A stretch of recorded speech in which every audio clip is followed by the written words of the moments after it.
What up, YouTube? Here with Talk Boxing, episode number 12. On this episode, I'm gonna be covering a few subjects, as y'all can read the title.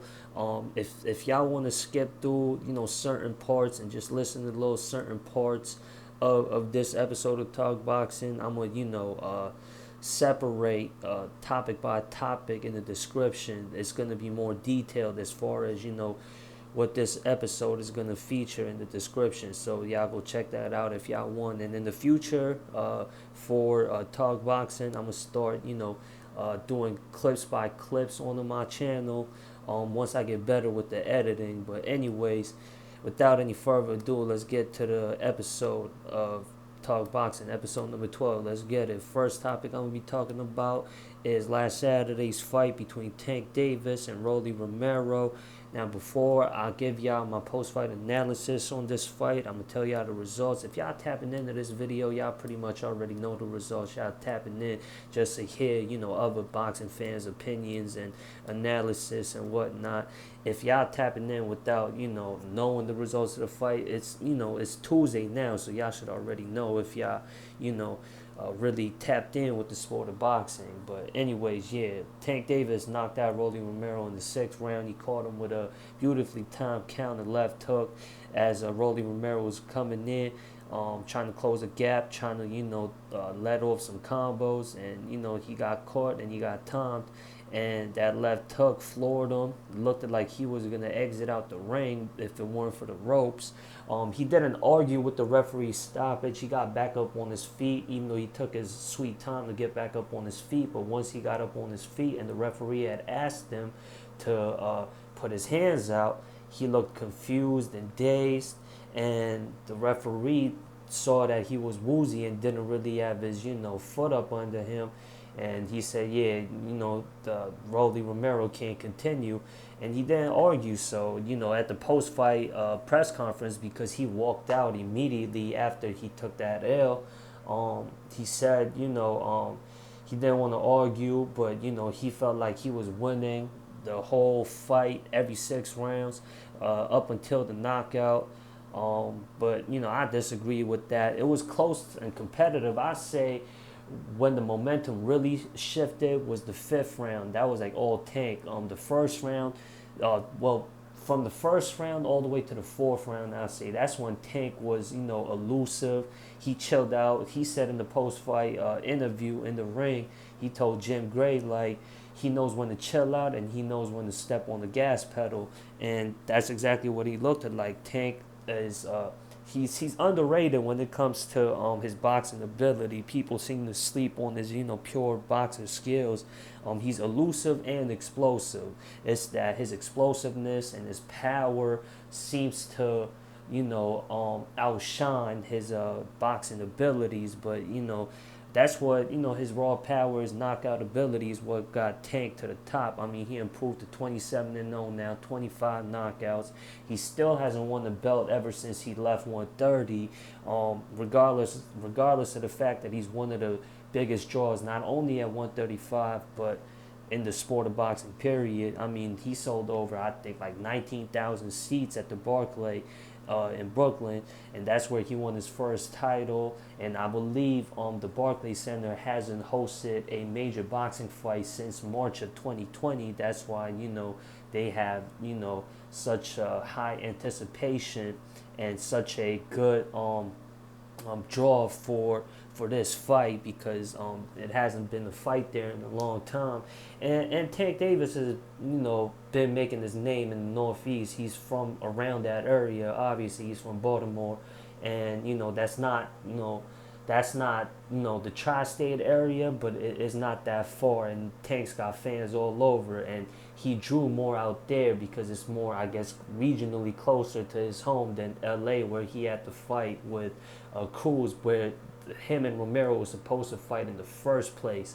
And I'm wondering how much pay-per-view buys that this fight drew, and I'm pretty sure it's gonna draw more than the fight with Cruz. And that did over, I think, 100K. And Cruz was a last-minute replacement for Romero. And even before Cruz was a replacement opponent for Romero last year in December, there was some hype with this fight between Romero and Tank because of all the trash talking leading up to the fight. So not only did it pick up where it left off, and they also had the proper promotional time to really promote this fight out there. And I didn't make any preview videos where I tell y'all my predictions for all the fights that I'm covering on this episode of Talk Boxing, because I thought these were pretty much, easy calls. I thought, any boxing fan with any kind of knowledge would be, pretty certain on who is going to win all the fights that, I'm talking about on this episode. Romero, I don't think he's experienced enough, hasn't fought enough, good quality opponents to really, have a shot at beating Tank like that. Cruz, obviously, he was unknown prior to fighting Tank. Romero has a little more notoriety than Cruz. But there's that chance that since that surprise last minute replacement opponent and Cruz pulled that off versus Tank, he pulled off such a close fight versus Tank. Maybe they thought somebody who was originally supposed to fight Tank could put on a better performance, but with the experience that Romero has, obviously he's a late starter, but he's very good for somebody who picked up on the game of boxing late like he did, and to win a title, even though it's not a major title. But Tank hasn't won a major title ever since, like I said, since he left super featherweight, so he's really on the same boat. But yeah, Tank, I think this should be his last fight fighting somebody that's below his caliber. I think it's time to step up. Ever since he fought, like I said, Leo Santa Cruz, who's still smaller than him, but has fought at 130 before. Tank's been fighting bigger guys now. Obviously, 2 fights ago he knocked out a much bigger opponent at 140 in Mario Barrios, and then now he showed his reservedness, his calmness, his ability to stick to the game plan, and he's getting sharper and more accurate with his counter punching, showing a little more patience now, I think Tank should go for the world title. Obviously, this Saturday we got the undisputed 135-pound title fight between the 2 champions at that weight class, Devin Haney and George Gambosis. And Tank Davis said, he's willing to take on all comers.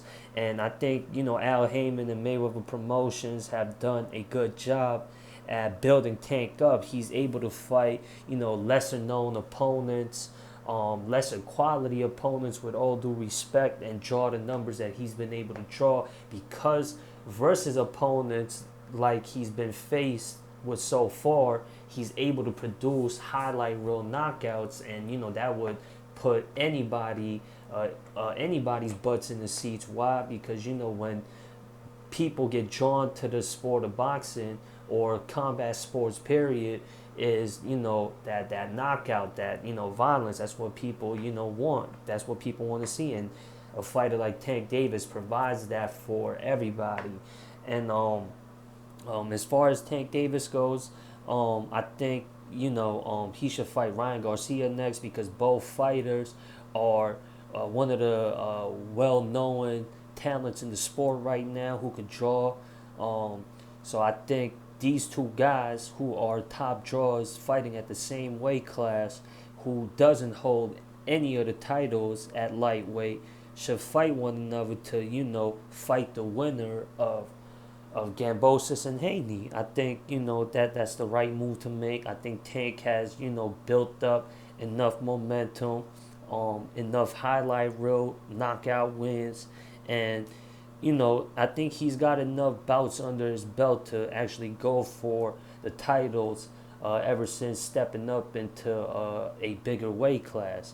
And like I said, I had Tank Davis winning every round but one. The second round was when Rolly Romero was finding success, landing some of his shots, cutting off the ring versus Tank, and closing that gap between him and Tank. But All the other rounds except for round 5, the last round prior to the knockout, were close competitive rounds because, Tank was, staying elusive, moving throughout the ring and trying to, catch Rolly Romero's rhythm and, shorten his offense and catch him coming in. And he was countering them throughout the whole fight. Rolly Romero, he is a awkward fighter, like how most people would describe him. Tank said he don't find him awkward. He just looks like a fighter that picked up on the game a little late. But Romero was throwing a lot of wasteful jabs. Obviously, he couldn't find the comfortable range to land all his shots, but he was throwing some wasteful jabs that didn't have no thud in it, that didn't have any meaning behind it. I think it showed frustrations on his part with him not being able to cut off the ring versus Tank Davis. And yeah, Romero, I think he's a marketable guy with the ridiculous trash talking that he provides to the fans.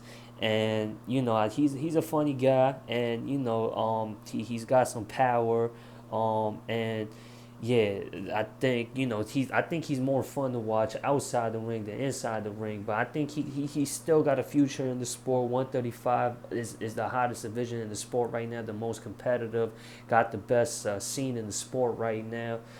He still could fight a few guys at that division, but as far as the top dogs go at 135, and the two champions are fighting each other this upcoming Saturday. Be on the lookout because I'm gonna be making a prediction video on my next video for that undisputed lightweight title bout between George Gambosis and Devin Haney. But I think the next fight for Tank Davis is Ryan Garcia. Now, I heard Ryan Garcia is supposed to fight a common opponent in Isaac Cruz. That's what's rumored to be next for Ryan Garcia. Now, there's also been rumors that's been surfacing on the internet lately about Ryan Garcia and how he's not going to fight Isaac Cruz in his next fight. But, because that's a dangerous fight, for anybody to fight at 135. But Ryan Garcia, I don't think he's been battle tested like that. The only time he's really had a scare was when Luke Campbell dropped him, and Isaac Cruz, I think, is a harder puncher than Luke Campbell. And there's also some flaws and fundamentals that anyways, everybody's got little flaws that they could work on and add adjustments to get better on. But I ain't gonna try and break down why Isaac Cruz would be such a dangerous fight for Ryan Garcia, because honestly, Isaac Cruz is that Andrade of 135 right now. I think, in my opinion, I don't think any of the top guys at lightweight want that smoke with Isaac Cruz. But I think the most marketable is not going to be a safe fight for Ryan Garcia to take on Tank Davis, because I think Tank is more experienced. He's actually won a world title. He's got, I think, it's a dangerous fight, but it's the most marketable fight, and it's the most sensible fight. They're the biggest draws at 135. I would say they are bigger draws than the actual two champions at lightweight. So I think this will be a huge money fight, both undefeated fighters, and they're not champions. And I think them two fighting each other would be great for the sport of boxing. Definitely one of the biggest fights that the sport of boxing can make happen right now. And that lines up perfectly on who could challenge for the undisputed lightweight titles next. Anyways, moving on to the next topic. David Benavidez, I would say the number one contender, obviously the number one contender at 168, took on former middleweight champion David Leimiux. It was a 3-round shutout for David Benavidez.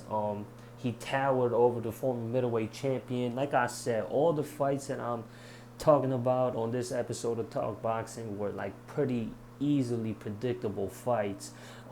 That's why, like I said, I ain't make no videos leading up to the fight. David Leimiux, he was champion back in 2011, 2012, 2013. those were his prime years. Like, this is a whole decade later. David Benavidez undefeated, one of the biggest super middleweights right now. Like I said, definitely the number one contender at that division. Never lost his title, undefeated. Good, exciting, aggressive, come forward fighter to watch. Good volume puncher. Puts his combos well together. Would be a dangerous opponent for Canelo for sure. Definitely the biggest threat to take that title from Canelo. Um, and I'm gonna talk about Canelo in a little bit on the later parts of this episode of Talk Boxing. But yeah, it was a shutout pretty much. David Leimiux, he was trying to counter punch. That's how he was approaching the fight. He would try and aggressively counter punch Benavidez.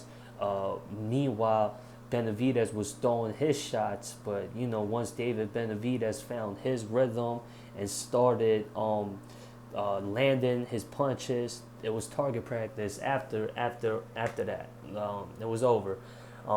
He basically dropped David Leimiux in the corner at the end of the first round, had him huddled up, and he was tagging them up.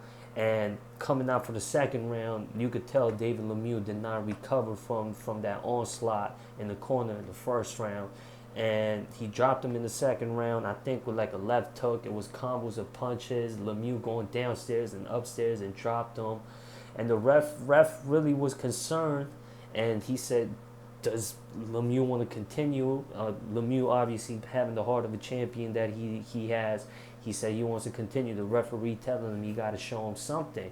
And the second round ended, obviously you could tell by the way how the fight is going. Benavidez, it's all him.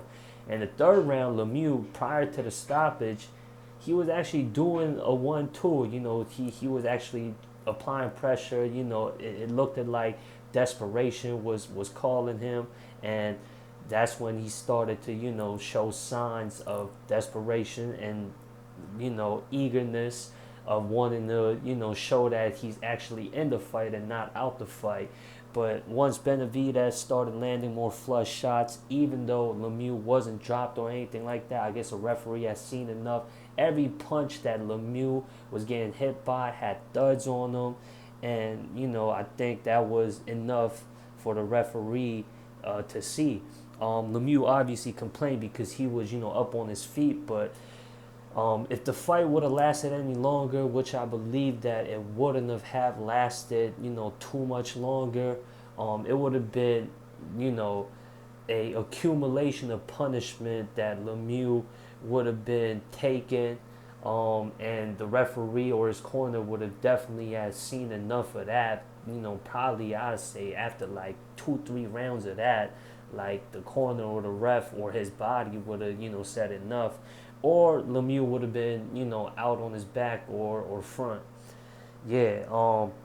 And Benavidez, like I said, he's never lost the world title. I think he got stripped of the WBO belt. I believe that was the belt. It was either the WBC or WBO belt. But he got stripped of that title, I think, because, I don't even think it was a performance enhancement drug, but it was like some kind of illegal substance that he got busted with. Correct me if I'm wrong. If y'all know the info on why Benavidez had to vacate the title, y'all let me know. And speaking of vacating the titles, now this ain't got nothing to do with the topics that I'm covering on this episode, but Josh Taylor, y'all know that WBA, I said on the last episode of Talk Boxing, that stripped him of his belt, but no, it's because the Josh Taylor didn't agree to fight they mandatory. Y'all know the bullshit that comes with these sanctioning bodies in boxing. Josh Taylor voluntarily gave up his WBA title because of the stipulations that the WBA was telling them. In order to keep his title, they gotta have him fighting their mandatory on a certain date. So that's why Josh Taylor is no longer the champion. Yeah, so it was kind of correlated there. But yeah, David Benavidez, like I said, I think that's the only fighter that Canelo really has to fight next, honestly, because that's gonna lead me right into the next topic, and that's Canelo Alvarez and Triple G. Um, y'all know it was announced, I think, like a few weeks ago that instead of getting Bivol versus Canelo rematch on September the 17th, we will see instead a third fight between Triple G and Canelo Alvarez. I believe for Canelo Alvarez's undisputed titles at 168. Now, it's at a to be announced location, probably gonna be in Vegas. That's where he had his last two fights. Yep. It was at the MGM versus Plant, then T-Mobile a few weeks ago versus Bivol. I think he had two dates when he signed that contract with the Zone. I think it's a 3-fight deal he signed.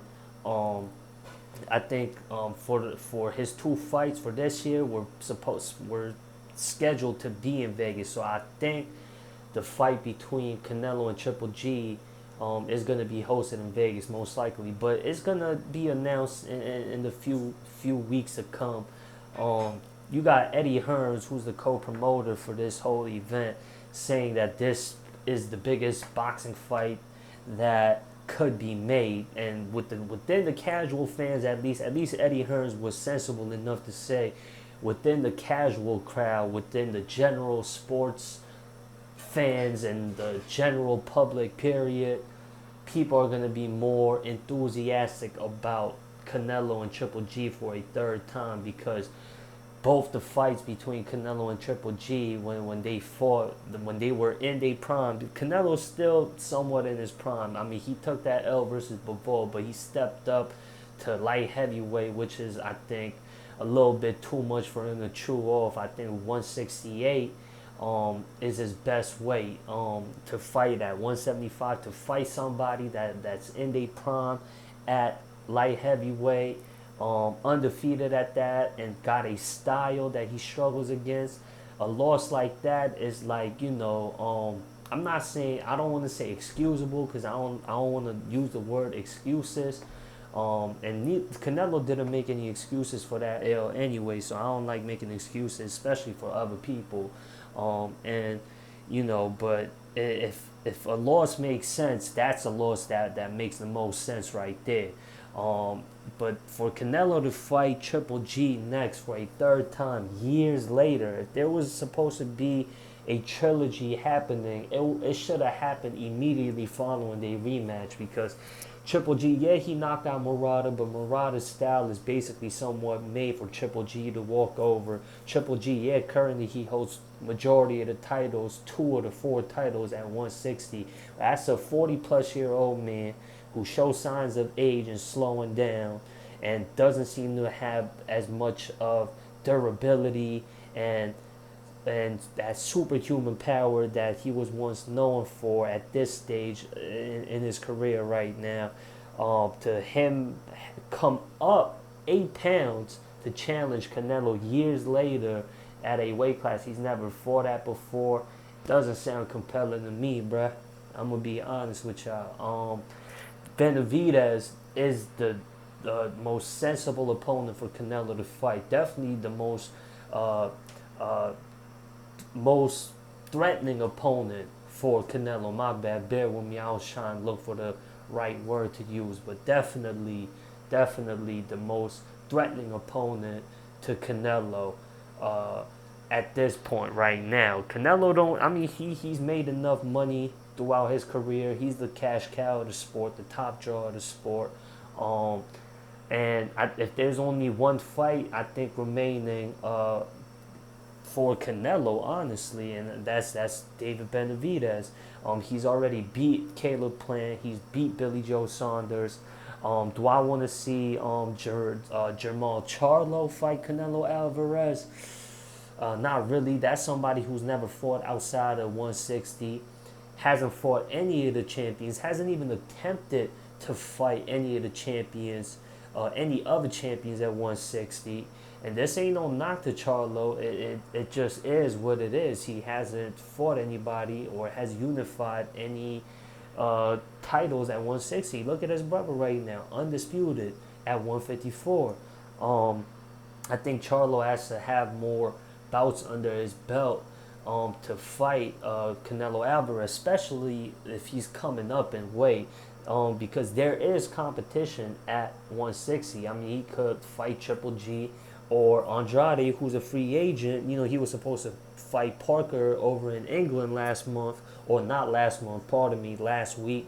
Um, and he had to pull out due to a injury that he suffered during his training camp, and that was supposed to be Andrade's debut at super middleweight.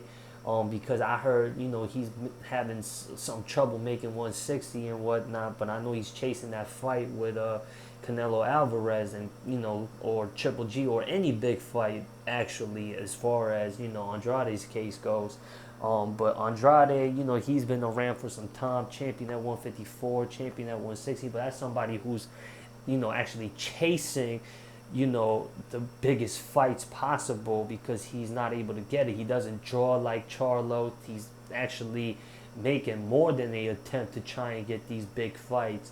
And Charlo and Andrade could cause Canelo some trouble, but I think they got to fight each other in order for them to challenge for Canelo's crown. I think Benavidez, somebody who's never lost his title at the same weight class that Canelo fights at, has been there, has been stamped at super middleweight for some time. I think that's the guy that Canelo has to fight only, truly. Like, that's the only guy I think he has to fight before retiring at this point, because Canelo could afford to retire, and he's cemented a great legacy for himself to say if he retires now that he ain't gotta look back at his career with any kind of regrets. But yeah, y'all let me know. I'm not saying I'm boycotting Triple G versus Canelo. It's not a pay-per-view worthy fight at this day and age. Not saying I'm not gonna watch the fight. Obviously, I try and watch every fight possible. So, I'll be watching, but it's not something that I'm looking forward to at all. But if they were to make Benavidez versus Canelo, I'll be looking forward to that. But like I said, Canelo's got one more fight with the Zone after this fight with Triple G on his network deal contract, and we know that Benavidez is promoted by PBC, and Canelo has fought at PBC before when he fought Caleb Plant, who's also a PBC fighter. So once I guess his contract expires with the Zone, he could, if he wants to, because Canelo, like I said, he could retire right now and not look back if he wants to continue fighting, depending on how, his next few fights go. And, he could try and, he's got his own promotion and all that, so he could try and, do that, joint promotional work with PBC to possibly make that fight happen with him and Benavidez.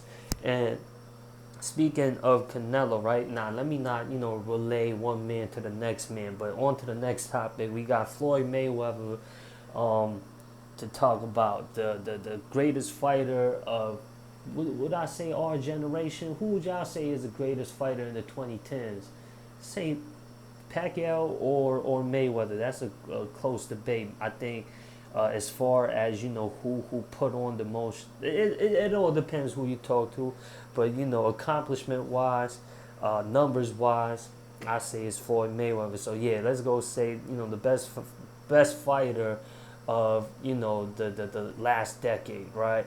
We'll see who the next best fighter of this decade is, though, right? That should be interesting. Canelo's up there for that convo, but and also so is Errol Spence and Terrence Crawford. There's so many names. I like the shape that boxing is in right now. But let's talk about the last generation's GOAT, Floyd Mayweather, right? He's been putting on exhibition bouts ever since he's retired, competing actively in professional boxing. Y'all seen, when he went over to Japan to fight that unbeaten kickboxer, squashed him. Then, he had that exhibition show or fight because it, I don't know, man. The tension fight that ended in a knockout, but I think the Logan Paul fight was more of a showcase than a fight. Not saying they ain't fight or nothing like that, but I think all these are like, money grabbers and whatnot. And Floyd Mayweather, this is a way to keep his name buzzing, keep his name alive, and for him to get a bag while doing it. Obviously, he's a worldwide attraction. And like I said, he fought Tenshin, the kickboxer sensation out of Japan, beat him, beat on Logan Paul last year. And then now he fought Don Moore. Unlike Tenshin, who's that unbeaten kickboxing sensation, Logan Paul, YouTuber, decorated amateur wrestler, um, and he's clouded. He's one of the most clouded people in the world right now. Um, but Don Moore, who is Don Moore? With all due respect, um, before fighting Floyd Mayweather, I think he was like 18-0, or I think he's got like one draw on his record, one L on his record, something like that. I don't know, but I've never heard a duel.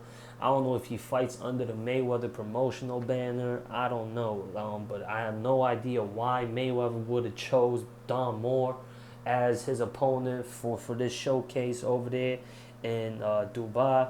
Um, this fight got postponed because I think one of the prominent figures, one of the figures that was responsible for making this happen, I think he had passed. That's why it got postponed. But like a few days later, they went on with the event, and you see like Mayweather, he's showing father age. He doesn't. He's not as fast with his counter punching and his reflexes. He put on more weight. He looked slower, but he still did his thing. But these are like fun events that Mayweather has been putting on ever since retiring from the sport. He dropped Don Moore, um, and he basically won the fight. Like I said, these are like skill displays for Mayweather. For people who never got to witness Floyd Mayweather during his prime, that's like the it's like opportunity for them to witness Floyd Mayweather's greatness years later.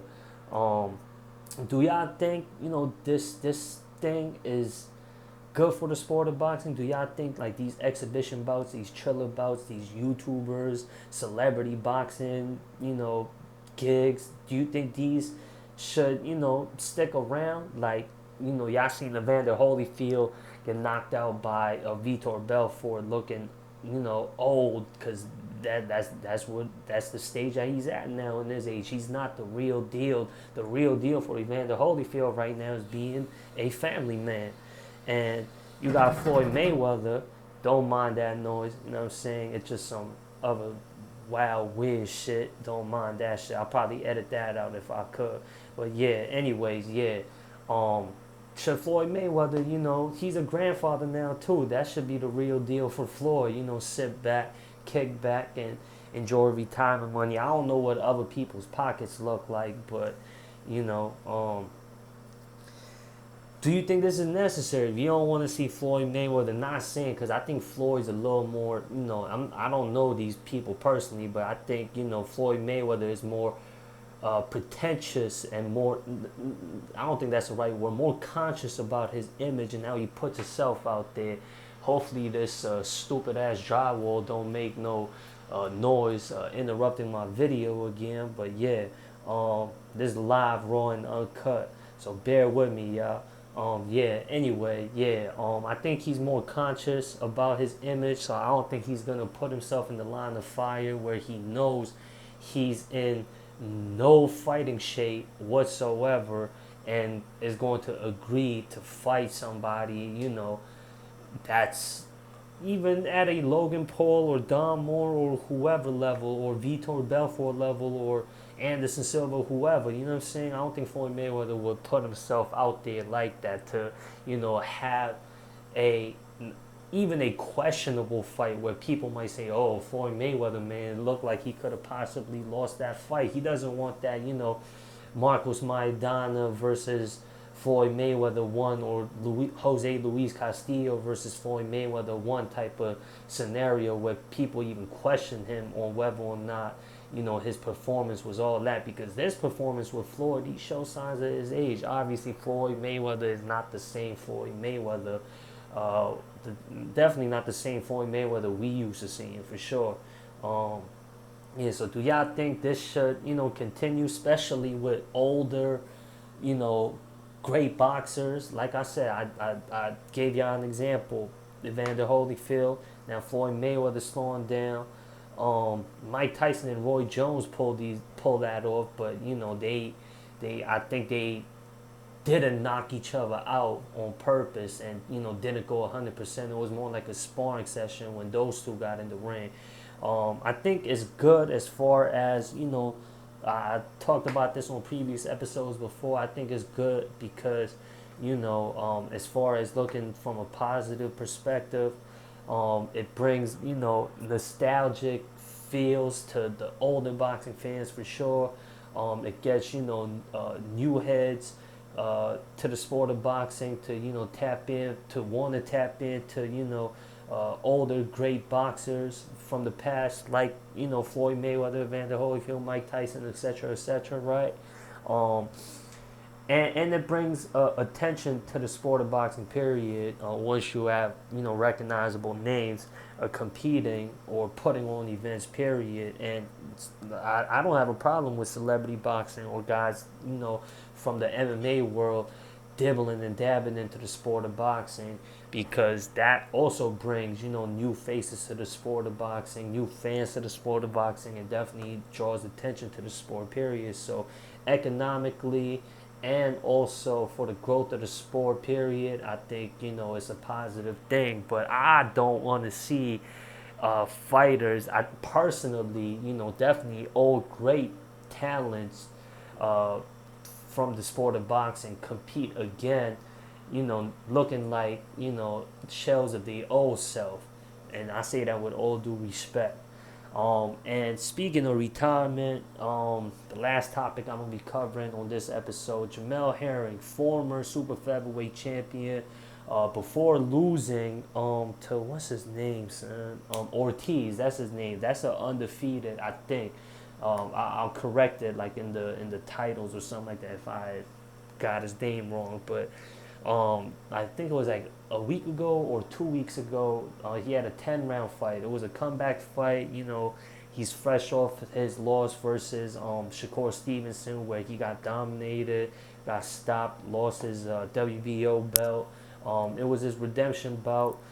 He looked it, alive and well and fresh and intuitive in the beginning rounds, but as the rounds went on and his opponents started finding the younger Ortiz, the more fresher Ortiz started, getting into his groove, found his rhythm, started countering Herring's punches, capitalizing off of Herring's mistakes, and just landing flush with his combos and good accuracy. Just outworked Herring, especially in the later rounds, to earn a decision win over Herring. The former U.S. Marine, former world champion, announced his retirement. I guess he just doesn't have it anymore to wanting to he just doesn't have it anymore to fight, because he announced his retirement. I guess he's gonna go on to other and better things. Obviously, his win versus Carl Frampton, I think, was his most impressive performance. And obviously coming off that win, he took on Shakur Stevenson, who by far is the best at 130 pounds, and that man, he's trying to become undisputed at 130, and I hope Top Ranking them really get behind Shakur Stevenson's mission to wanting to get all the belts at 130 before moving on to 135, that deep end of the sport of boxing, because competition get deep at 135.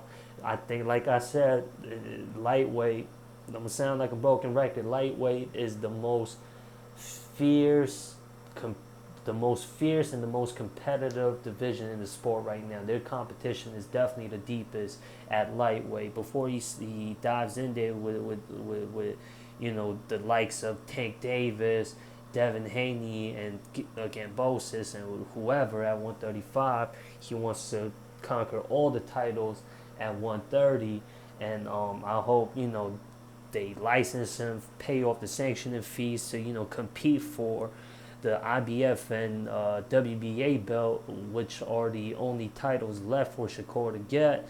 And I know I'm getting off topic, but I think that's talking about 130 anyways. I kind of got carried away there with talking about Herring. Um, and yeah, but it all correlates because they fight at the same division, right? But like I said, I might as well get it out the way anyways because I think those are easy grabs right there, just laying there for Shakur to get. And as far as Herring goes, I was saying even after he took that L versus Shakur Stevenson, which was expected, but I wasn't expecting Herring to get blown out the water like that. I was saying even after following that fight, I was saying Herring could beat Oscar Valdez stylistically, size-wise, and all that as well. But after seeing this fight versus Ortiz in his last fight where he announced his retirement in the post-fight interview, I don't think so, man. I just don't think he has it anymore. And I think, he said it himself. That's why he sensed it. Only he would know. And, I can't do nothing but support that. I mean, he's accomplished what 99% of boxers in the game, period, don't accomplish. And that's actually winning a world title and getting nationwide recognition. And, that's good enough right there. And he's got some, highlight real wins that he could be proud of, and yeah. So shout out to Jamel Herring. My hats off to him. Anyways, that does it for this episode of Talk Boxing. I thank y'all for tapping in. If y'all enjoyed this episode, share, subscribe, like, comment, all that good stuff. Y'all already know, man. And I'm out of here, y'all. Peace.